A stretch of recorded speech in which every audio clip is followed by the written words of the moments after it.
വയനാട്ടിലുള്ള പാവങ്ങൾ ലോകത്തോട് മീഡിയയിലൂടെ വിളിച്ചു പറയുകയാണ്. രാത്രിയിൽ ഉറങ്ങുന്ന സമയത്ത് അതിഭീകരമാകുന്ന ശബ്ദം കേട്ടുകൊണ്ട് എന്റെ ഉറക്കിൽ നിന്ന് ഞാനിതാ ചാടി എഴുന്നേറ്റു എന്ന് പറയുന്നതായ എത്രയോ ആളുകളാ ഉരുൾപൊട്ടുന്നത് കണ്ടുകൊണ്ട് രക്ഷപ്പെടാനുള്ളതാകുന്ന പഴുതന്വേഷിച്ചുകൊണ്ട് നിലകൊള്ളുമ്പോ ജനൽപ്പാളി തുറക്കാൻ നോക്കുമ്പോ സാധിക്കുന്നില്ല. വയനാട്ടിലുള്ള പാവങ്ങൾ ലോകത്തോട് മീഡിയയിലൂടെ വിളിച്ചു പറയുകയാണ്. ഞങ്ങളതാ വാതില് തുറക്കാൻ നോക്കുമ്പോൾ പറ്റുന്നില്ല. തൊട്ട് മുകളിലുള്ള കുടുംബത്തെ വിളിച്ചുകൊണ്ട് സങ്കടം പറഞ്ഞപ്പോ അവിടെ നിന്ന് ചെറുപ്പക്കാര് വന്നുകൊണ്ട് ഞങ്ങൾ കോടാലി വെച്ചുകൊണ്ട് വാതില് തള്ളിപ്പൊളിച്ചിട്ട് വീടിനകത്തിലേക്ക് ഇരച്ചു വരുന്ന ചെളിവെള്ളത്തിൽ നിന്ന് വാരിക്കോരി എടുത്തുകൊണ്ട് ഞങ്ങളുമായിട്ട് ഓടുകയാണ്. ഒരമ്മ തന്നെ ലോകത്തോട് വിളിച്ചു പറഞ്ഞില്ലേ. ഞാൻ ഓടി മുകളിലേക്ക് എത്തുമ്പോൾ അവിടെ ഒരു കാട്ടാന വന്നുകൊണ്ട് നിൽക്കുകയാണ്. ആ കാട്ടാനയുടെ മുന്നിൽ നിന്നുകൊണ്ട് സങ്കടം പറയുകയാണ്. എന്ത് ചെയ്യണമെന്നറിയാതെ ഞങ്ങൾ നിലകൊള്ളുകയാണ്. എൻ്റെ വീട് പോയി, എൻ്റെ കുടുംബം പോയി, സർവ്വതും നഷ്ടപ്പെട്ടു പോയിട്ടാണ് ഞാൻ വന്നിട്ടുള്ളത്.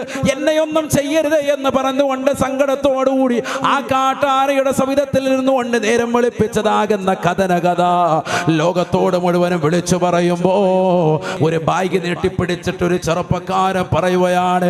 ഞാനിതാ രാത്രി സമയത്ത് 4 മണിക്ക് എൻ്റെ പ്രിയപ്പെട്ടതാകുന്ന സഹോദരങ്ങൾ അറിയണം, 4 മണി സമയത്ത് എൻ്റെ അച്ഛനും ഞാനും ഒക്കെ കഷ്ടപ്പെട്ടുകൊണ്ട് ഏലം പറിക്കാൻ ഞാൻ തോട്ടത്തിലേക്ക് ഞങ്ങൾ കഷ്ടപ്പാട് സഹിച്ചുകൊണ്ട് ഇറങ്ങിത്തിരിക്കുകയാണ്.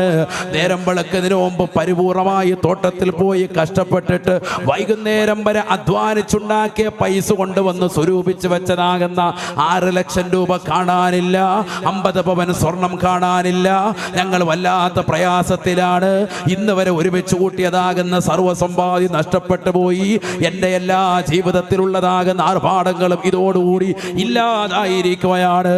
എൻ്റെ പ്രിയപ്പെട്ടതാകുന്ന ഭാര്യ കല്യാണത്തിൻ്റെ പുടവ ഉടുത്തുകൊണ്ട് കടന്നു വന്നതാകുന്ന ആ മനോഹരമാകുന്ന മുഹൂർത്തമാണ് ഈ സാരി കാണുമ്പോൾ എനിക്ക് ഓർമ്മ വരുന്നതെന്ന് പറഞ്ഞ് ആ കല്യാണപ്പുടവ മാത്രം ഉയർത്തിപ്പിടിച്ചുകൊണ്ട് സോഷ്യൽ മീഡിയയിലൂടെ ഒരു സഹോദരൻ അദ്ദേഹത്തിന്റെ വിഷമം പങ്കുവച്ചത്.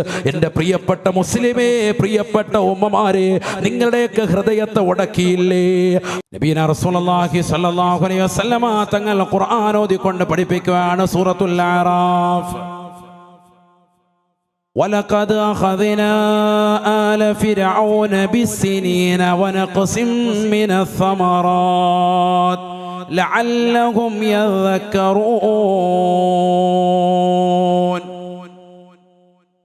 ബഹുമാനപ്പെട്ട മൂസാ നബി അലൈഹിസ്സലാമിന്റെ കാലഘട്ടക്കാരാകുന്ന ബനൂ ഇസ്രായേലി സമൂഹത്തിലേക്ക് അല്ലാഹു വിപത്തുകളും പ്രയാസങ്ങളും നൽകുകയാണ്. സാമ്പത്തികമാകുന്ന ഞെരുക്കം കൊണ്ട് അല്ലാഹു അവരെ പ്രയാസപ്പെടുത്തിയത്രേ. വളരെയേറെ പ്രയാസം. അവിടെ കൃഷി നഷ്ടപ്പെട്ടു പോയി. വനഖ്സിം മിനസ് സമറാത്ത്. ആ വർഷത്തെ കൃഷി പരിപൂർണമായി ഇല്ലാതാക്കി അല്ലാഹു. ഒക്കെ കുറച്ചു കളഞ്ഞു. ഫുഡ് കിട്ടുമ്പോഴല്ലേ ഇളക്കം കൂടുതൽ, ഒക്കെ നിർത്തിച്ചു അല്ലാഹു. ഒക്കെ പ്രയാസായി.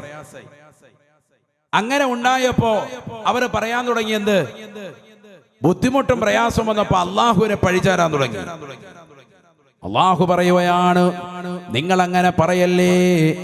ഈ വിപത്തും പ്രയാസവും ഒക്കെ ഉണ്ടാകുന്ന സമയത്ത് അത്തരത്തിലുള്ള വർത്തമാനം പറഞ്ഞതാകുന്ന ആളുകളിലേക്ക് അല്ലാഹു സുബ്ഹാനഹു വ തആല അതികഠിനമാകുന്ന പരീക്ഷണം വീണ്ടും നൽകുകയാണ്.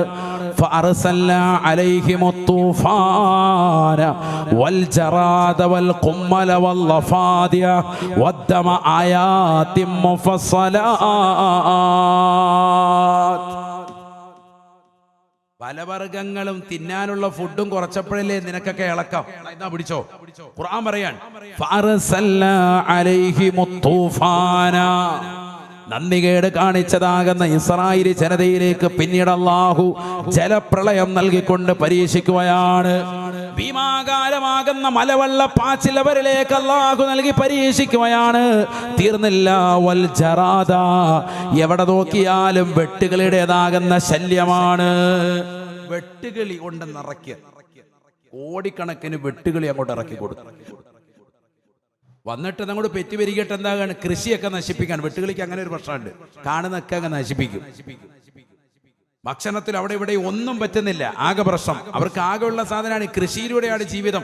എല്ലാ കൃഷി സാധനങ്ങളെയും വിത്തുകളെയും വന്ന് നശിപ്പിച്ച് കളയാണ്. വൽ ജറാദ.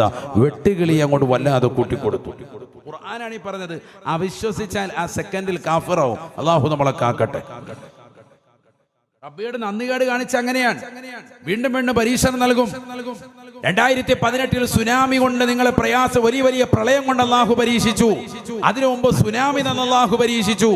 ഇങ്ങനെയുള്ള പരീക്ഷണങ്ങൾ വരുമ്പോൾ ആ സമയത്ത് മാത്രം പരസ്പര സ്നേഹവും സൗഹാർദ്ദവും കാണിച്ചിട്ട് പിന്നീട് അതെല്ലാം കറിയുമ്പോൾ മാറി നിന്നുകൊണ്ട് വിദ്വേഷവും വെറുപ്പും വർഗീയതയും പറഞ്ഞുകൊണ്ട് നിലകൊള്ളുന്ന ആളുകൾ മനസ്സിലാക്കിക്കോ, ഈ പരീക്ഷണങ്ങൾ ഇവിടെ അവസാനിക്കില്ല. വല്ലാഹി സുമ്മ വല്ലാഹി, ഖുർആൻ വെച്ചുകൊണ്ടാണ് ഞാൻ പറയുന്നത്. തീരൂല, വീണ്ടും അടിക്കടി വരും. ദുരന്തങ്ങൾ, പ്രകൃതി ദുരന്തങ്ങൾ വീണ്ടും ഈ സമൂഹത്തിലേക്ക് അടിക്കടി അല്ലാഹു നൽകുമേ. കാരണം മനുഷ്യൻ നന്ദികേടിന്റെ പ്രവൃത്തിയാണ് ചെയ്തുകൊണ്ടിരിക്കുന്നത്. ഇസ്രായേലി ജനത അള്ളാഹുവിനോട് നന്ദികേട് കാണിച്ചുകൊണ്ട് നിലകൊണ്ടപ്പോ അവർക്കുള്ള ഭക്ഷണ സാധനത്തിൽ അള്ളാഹു കൈവച്ചു. അള്ളാഹു അതിന്റെ ലഭ്യത കുറച്ചപ്പോൾ വീണ്ടും അഹങ്കാരത്തിന്റെ വർത്തമാനം പറഞ്ഞു. മൂസാ നബി അലൈഹിസ്സലാമിനെ കൊണ്ട് തൃണവൽഗണിച്ചു. റബ്ബിന്റെ ഭാഗത്ത് നിന്നാണ് ഇത്തരത്തിലുള്ള വിപത്ത് വരുന്നത്, ഞങ്ങൾ എന്തെല്ലാം ചെയ്തിട്ടും ഞങ്ങളെ രക്ഷപ്പെടുത്തുന്നില്ലോ എന്നുള്ള നന്ദികേടിന്റെ വർത്തമാനം പറഞ്ഞപ്പോ ഫഅർസൽനാ അലൈഹിം തൂഫാന വൽ ജറാദ വൽ ഖുമ്മല, വെട്ടുകളെ ഇറക്കി, പേൻ ഇറക്കി. ഖുർആൻ ഖുമ്മൽ, പേൻ എവിടെ നോക്കിയാലും പേൻ. ഇപ്പൊ നമ്മൾ തലമുടി ചെയ്യാല് 15 കിട്ടുള്ളൂ. 15 അല്ല, അതിൽ കൂടുതലുണ്ട്. ആയിക്കോട്ടെ, ഇപ്പൊ അത്രേ കിട്ടുള്ളൂ. എന്നാൽ ഇത് പേന് തലമുടിയിലല്ല, മൊത്തത്തില് പേന്റെ കളിയാണ്. പേന് വല്ലാതെ ആധിക്യം. അള്ളാഹു ഒരു സമുദായത്തെ പരീക്ഷിച്ച കോലം ഖുർആൻ പറയാൻ, വൽ ഖുമ്മൽ, പേൻ അധികരിപ്പിക്കുക. അള്ളാഹു നമ്മളെ കാക്കുമാറാവട്ടെ. തീർന്നില്ല, തവള കൊണ്ട് പെറ്റിപെരുകയാണ്. തവള കൊണ്ട് അങ്ങോട്ട് ആറാടി, എവിടെ നോക്കിയാലും തവളയുടെ ശല്യം. അപ്പൊ അതിലൂടെ എന്താ ഉണ്ടാകുന്നത്? പലവിധ രോഗങ്ങൾക്കും കാരണമായി തീരാണ് പേന്, അതുപോലെ തന്നെ തവള, ജറാദ്, വെട്ടുകിളി, ഇതൊക്കെ അങ്ങോട്ട് കൂടിക്കൂടി വരികയാണ്. എവിടെ നോക്കിയാലും ഇത് തന്നെ. നമ്മുടെ വീട്ടിൽ ചെറിയ പാറ്റ, ഇപ്പൊ ഈ ലൈറ്റൊക്കെ വരുന്നിടത്ത് ചെറിയ പാറ്റ ഉണ്ടാവും. ആ പാറ്റനെ ഒന്നായിട്ട് ഇവിടെ അങ്ങോട്ട് കൂടിയാൽ എന്താ ചെയ്യാം? അത് പറയാൻ പോകുന്ന ആൾക്കാരും പറ്റൂല, നമുക്കിവിടെ ഇരിക്കാൻ പറ്റൂല, കണ്ണിൽ കയറുന്ന കാതിൽ കയറുന്നു, 10 നമ്മൾ വിഴുങ്ങേണ്ടി വരും. ഇങ്ങനെയൊക്കെയുള്ള പ്രയാസമാണ്. ഇതിങ്ങനെ മൊത്തത്തിൽ വല്ലാതെ കൂടി വരണം. 1-2 വല്ലാതെ കൂടി വരുന്നു. അള്ളാഹു കൊടുക്കുന്ന അദാബല്ലേ, 1-2 കോടിക്കണക്കിന് ഇറക്കി കൊടുക്കാൻ. ഖുർആൻ പറയുന്നു, രക്തം എവിടെ നോക്കിയാലും രക്തമയാൻ. കുടിക്കാൻ വെള്ളം എടുത്താൽ അത് രക്തത്തിന്റെ കളറാണ്, രക്തത്തിന്റെ ചൊവ്വ. എവിടെ നോക്കിയാലും എന്ത് നോക്കിയാലും ആകെ അദാബ്. അദാബ് എന്ന് പറഞ്ഞാൽ അതാണ്. മുൻഗാമികളിലേക്ക് ചേർത്ത് നോക്കുമ്പോ നമുക്കൊന്നും ഒരു അദാബും വന്നിട്ടില്ല. മനസ്സിലായിക്കോ? ഒന്നും ഒരു അദാബല്ല. അവരിലേക്ക് ചേർത്ത് നോക്കുമ്പോ ഈ അദാബൊന്നും ഒന്നും അല്ല എന്ന് മനസ്സിലാക്കണം. നമുക്കെന്തോ സംഭവിച്ചു എന്നുള്ള നിലയ്ക്കല്ല, ഇതിനേക്കാൾ വലുത് ഇവിടെ സംഭവിച്ചിട്ടുണ്ട്. ഖുർആനാണ് പറഞ്ഞത്. അതിനെ അവിശ്വസിച്ചാൽ കാഫിറാവും. ആയാത്തിൻ മുഫസ്സലാത്തിൻ, ഇത്തരത്തിലുള്ള വലിയ വലിയ വിപത്തുകൾ കൊണ്ട് അല്ലാഹു സുദീർഘമായവരെ പരീക്ഷിച്ചുവെന്ന് വിശുദ്ധമായ ഖുർആൻ. അപ്പൊ അല്ലാഹുവിന്റെ പരീക്ഷണങ്ങൾ വരുമ്പോ അതിനോട് തിരിഞ്ഞു നിൽക്കുന്ന ആളുകൾ അഹങ്കാരം വെച്ചുകൊണ്ട് പടച്ച റബ്ബ് ഇത് ചെയ്താൽ അള്ളാഹുവിന്റെ തലയിലേക്ക് പഴി അറിയാൻ മനസ്സിലാക്കണം, വലിയ വിപത്ത് ഇതിനേക്കാൾ വരും. അള്ളാഹു മളക്കാക്കുമാറാവട്ടെ. എന്റെ പ്രിയപ്പെട്ട മുസ്ലിമേ, പ്രിയപ്പെട്ട ഉമ്മമാരെ, നിങ്ങളുടെയൊക്കെ ഹൃദയത്തെ ഉടക്കിയില്ലേ? പഠിച്ചു വെക്കണേ. ഖുർആൻ പറയുകയാണ്, നിങ്ങളുടെ സർവ്വസമ്പത്തും അല്ലാഹു കുറച്ചു കൊണ്ടുപോകുമേ. നീ നിന്റേതായിട്ട് മാറ്റിവെച്ചിട്ടുള്ള സർവ്വസമ്പാദ്യവും ഒരു സെക്കൻഡ് കൊണ്ട് കണ്ണിമ ചിമ്മുന്നതിന് മുമ്പ് പരിപൂർണമായി നഷ്ടപ്പെട്ടു പോകുന്ന രംഗം നിങ്ങളുടെ ജീവിതത്തിൽ കാണുമെന്ന് പരിശുദ്ധമായ ഖുർആൻ. തീർന്നില്ല, വൽ അൻഫുസി വസ്സമറാത്ത്, നിങ്ങളുടെ കുടുംബങ്ങളിൽ ധാരാളം ആളുകൾ മരിക്കുമേ. നിങ്ങളുടെ ഭാര്യ മരിക്കും, നിങ്ങളുടെ സന്താനങ്ങൾ മരിക്കും, നിങ്ങളുടെ അയൽവാസികൾ മരിക്കും, നിങ്ങളുടെ കൂട്ടുകാർ മരിക്കും, നിങ്ങളുടെ നാട്ടുകാർ മരിക്കും. നിങ്ങൾക്ക് ഇന്നലെ വരെ താങ്ങായി തണലായി വർത്തിച്ചതാകുന്ന നിങ്ങളുടെ ബന്ധുമിത്രാദികൾ, നിന്നെ നൊന്ത് പ്രസവിച്ച നിന്റെ പ്രിയപ്പെട്ട മാതാവ്, രാപ്പകൽ നിനക്ക് വേണ്ടി പ്രവാസ ലോകത്ത് കിടന്നുകൊണ്ട് കഷ്ടപ്പെട്ട് അധ്വാനിച്ച് അവസാനം വിശ്രമ ജീവിതം നയിക്കാൻ വേണ്ടി വീട്ടിലേക്ക് വന്ന നിന്റെ പ്രിയപ്പെട്ട പിതാവ്, എല്ലാവരും മരണത്തെ പുൽകും. തീർച്ചയാണ്, നിന്റെ സർവ്വസമ്പാദ്യവും നിന്റെ തോട്ടങ്ങളും പഴവർഗ്ഗങ്ങളും പരിപൂർണമായി നഷ്ടപ്പെട്ടു പോവുകയാണ്. അല്ലാഹുവിന്റെ ഖുർആൻ പറയുകയാണ്, ഇത് തീർച്ചയായും നിന്റെ ജീവിതത്തിൽ ഉണ്ടാകുമേ എന്ന് വിശുദ്ധമായ ഖുർആൻ. ഉണ്ടാകും, ഉറപ്പാണ്. അല്ലാഹു മനസ്സിലാക്കാൻ തൗഫീഖ് തരട്ടെ. ഒക്കെ ഉണ്ടാകും. ഇത് ഇപ്പോൾ ഒരു സ്ഥലത്തുണ്ടായി, അടുത്ത മാസം മറ്റൊരു സ്ഥലത്തുണ്ടാവാം, മറ്റൊരു ജില്ലയിലുണ്ടാകാം, മറ്റൊരു സ്ഥലത്തുണ്ടാകാം, മറ്റൊരു സംസ്ഥാനത്തുണ്ടാകാം. നിനക്കിതാ വിശപ്പിന്റെ വിളിയാളം അല്ലാഹു അറിയിക്കുകയാണ്. വീട്ടിൽ കിടന്ന് ഉറങ്ങുന്നതാകുന്ന ചെറുപ്പക്കാര് വന്നുകൊണ്ട്, ഉമ്മ വന്നുകൊണ്ട് വിളിക്കുകയാണ്, മോളെ മോനെ നിസ്കരിക്കാ സമയമായി, എഴുന്നേൽക്കുന്നില്ല, ബാങ്ക് വിളിക്കുന്നു, ബാങ്കിന് ഉത്തരം കൊടുക്കുന്നില്ലേ, ജമാഅത്തിന് പോകുന്നില്ലേ, എഴുന്നേൽക്കാ ചെറുപ്പക്കാരൻ തയ്യാറായില്ല. +2 പഠിക്കുന്ന മകള് വന്നുകൊണ്ട് ഉമ്മ കൊട്ടി വിളിക്കുകയാണ്, മോളെ ഉച്ചയ്ക്കുള്ള ഭക്ഷണം കഴിക്കാൻ നീ എന്തേ പുറത്തിറങ്ങാത്തത്? ചാടിയിറങ്ങിയിട്ട് മകൾ ഉമ്മയെ ചീത്ത വിളിക്കുകയാണ്. ഞാനിതാ ടാബിൽ വെച്ചുകൊണ്ട് കളിക്കുന്നത് കണ്ടുകൊണ്ടിരിക്കുന്നില്ലേ, ഞാൻ ഗെയിം കളിച്ചുകൊണ്ടിരിക്കുകയാണ്, എന്നെ പ്രയാസപ്പെടുത്തരുതെന്ന് പറഞ്ഞുകൊണ്ട് ഭക്ഷണത്തെ തിരസ്കരിച്ചതായ മക്കളല്ലേ. നബിയുനാ റസൂലുള്ളാഹി സ്വല്ലല്ലാഹു അലൈഹി വസല്ലമ തങ്ങൾ ഉറപ്പെടുത്തുകയാണ്, മാ യുസീബുൽ മുസ്ലിമ മിൻ വസബിൻ വലാ നസബിൻ വലാ ഹമ്മിൻ വലാ ഗമ്മിൻ. മുഅ്മിനായ മനുഷ്യൻ അവൻ ഏതെങ്കിലും വിഷമമോ ദുഃഖമോ പ്രയാസമോ വിരഹമോ ജീവിതത്തിലുണ്ടായാൽ, എത്രത്തോളം കാലിൽ ഒരു മുള്ള് തറച്ചാൽ പോലും, ഇല്ലാ കഫറല്ലാഹു ബിഹാ ഖതായാ, അതിലൂടെ അല്ലാഹുവിന്റെ പാപം പുറത്തു കൊടുക്കുമേ എന്ന് ഹബീബുനാ റസൂലുള്ളാഹി. മുഅ്മിനായ മനുഷ്യന് കാലിൽ ഒരു മുള്ള് തറച്ചാൽ പോലും അതിലൂടെ പാപം പൊറുക്കുമെന്ന് ഹബീബ് റസൂലുള്ളാഹി. നാം മുള്ളെല്ലാം കൂടെ കാലെ കുത്തി കയറ്റാം, അതല്ല പറഞ്ഞത്. നമ്മൾ നടന്നു പോകുന്ന വഴിയിൽ ഒരു മുള്ളു തറച്ചു, നമുക്കൊരു വിഷമമുണ്ടായി, ഒരു ദുഃഖമുണ്ടാകുന്ന പ്രയാസം ഉണ്ടായി. ഇപ്പൊ വയനാടുകാർക്ക് സംഭവിച്ചതുപോലെ ആ ദുഃഖത്തിൽ ക്ഷമിച്ചും സഹിച്ചും അവർ നിലകൊണ്ടാൽ അവരുടെ എല്ലാ പാപങ്ങളും പൊറുക്കാൻ അത് കാരണമാണെന്ന് ഹബീബ് മുഹമ്മദ് മുസ്തഫ. അല്ലാഹു മനസ്സിലാക്കാൻ തൗഫീഖ് തരട്ടെ. എങ്ങനെ ക്ഷമിക്കണം? മഹത്തുക്കളാകുന്ന മഹാരഥന്മാർ ക്ഷമിച്ചതുപോലെ ക്ഷമിക്കണം. ഖുർആൻ പറഞ്ഞതാണ്, الذين إذا أصابتهم مصيبة قالوا إنا لله وإنا إليه راجعون وإنا إليه راجعون.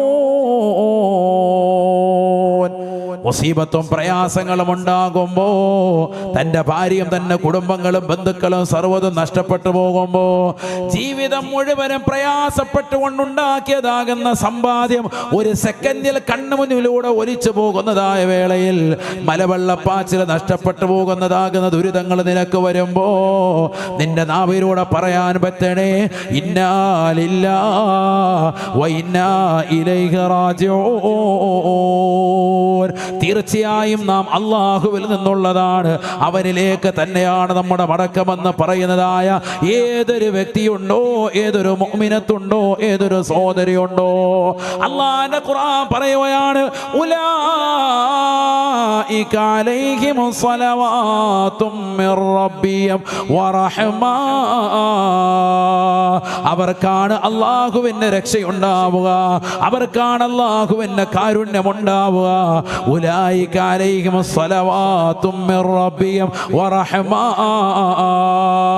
അല്ലാഹുവിന്റെ രക്ഷയും അല്ലാഹുവിന്റെ കാരുണ്യവും നിനക്ക് ലഭിക്കണോ?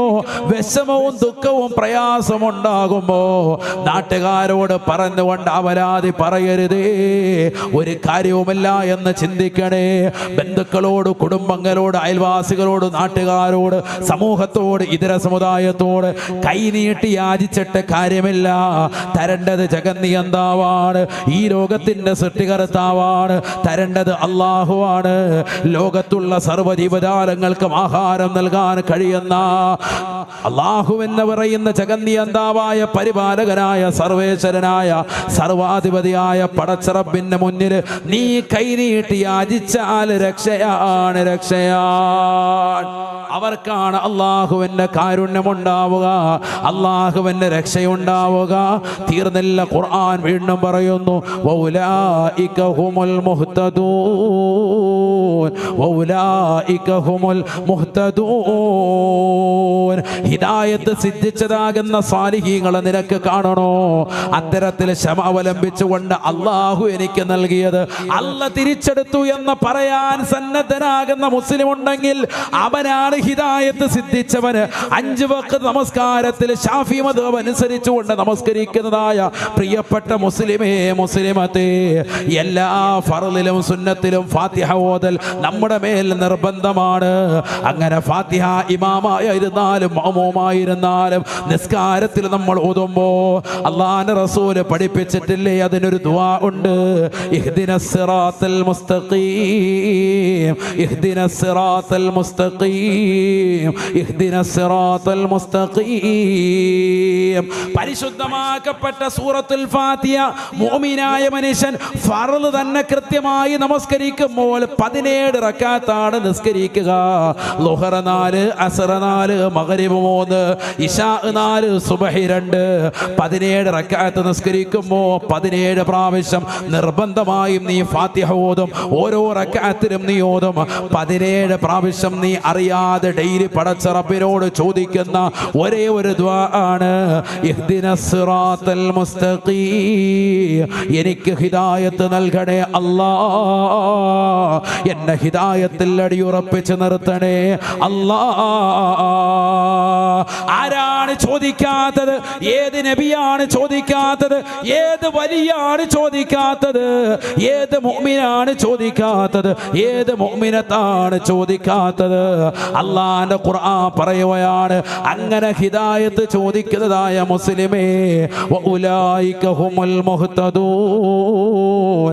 സർവ്വതും നഷ്ടപ്പെട്ടു പോകുമ്പോ ജഗന്നിയന്താവായ പരിപാലകനാകുന്ന പടച്ച റബ്ബിന്റെ മേൽ പഴി പറയാതെ അല്ലാഹുവാണ് എനിക്ക് നൽകിയത്, അവൻ ഇഷ്ടമുള്ള സമയത്ത് തിരിച്ചെടുത്തു എന്ന് പറയാൻ സന്നദ്ധനാകുന്ന ഏത് മുസ്ലിമുണ്ടോ, ഏത് മുഅ്മിനത്തുണ്ടോ, ഏതൊരു സഹോദരിയുണ്ടോ, അവർക്കാണ് ഹിദായത്തിൻ്റെതാകുന്ന പാന്താവ് അല്ലാഹു നൽകുക. അവരാണ് സന്മാർഗലബ്ധി ലഭിച്ചത് എന്ന് വിശുദ്ധമായ ഖുർആൻ. അവരാണ് ഹിദായത്ത് സിദ്ധിച്ചത്. ആര്? വിഷമവും ദുഃഖവും പ്രയാസവും വരുമ്പോ എല്ലാം പോയി, വീട് നഷ്ടപ്പെട്ടു, മക്കളും പോയി, കുടുംബവും പോയി, അപ്പൊ പറയാൻ ഇന്നാ ലില്ലാഹി വ ഇന്നാ ഇലൈഹി റാജിഊൻ പറയാൻ പറ്റുന്നുണ്ടോ? നിന്റെ നാവ് കൊണ്ട്, നിന്റെ മനസ്സുകൊണ്ട് അംഗീകരിക്കുന്നുണ്ടോ?